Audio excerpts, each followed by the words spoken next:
My grandfather established a shipping company called the American Foreign Steamship Corporation, and he had his 2 sons work in the business. They work in the same office, and one day someone comes from the Jewish agency, and my grandfather's out of town. And they said, well, we'd like to talk to you about, ships and the displaced persons.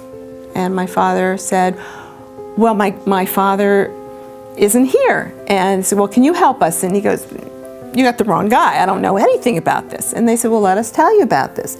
And as soon as they described the plight of the Jews who had no home after the war and needed to get to Palestine, my father said, I'll do anything I can. And he devoted the next 1.5 years of his life just to the Haganah. Not with his brother and not with his father. He took this on himself. Procuring ships, finding ships, he was able to see if they were seaworthy, and he was able to get the engineers to come in, and then he was able to hire the people they needed to refit them. He was overseeing all of this. One story said, I looked at the boats and I said, this is a woman's bathroom, you have to put in tampon machines.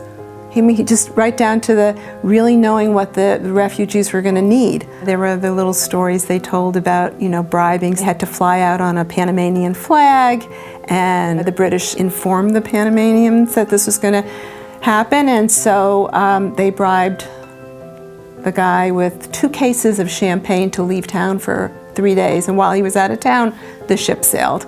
So they did all sorts of little things like that.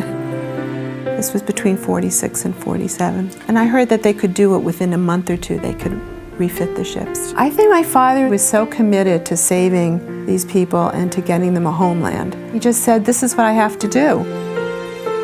My dad died in 1991 at the age of 83, and he had a brain tumor.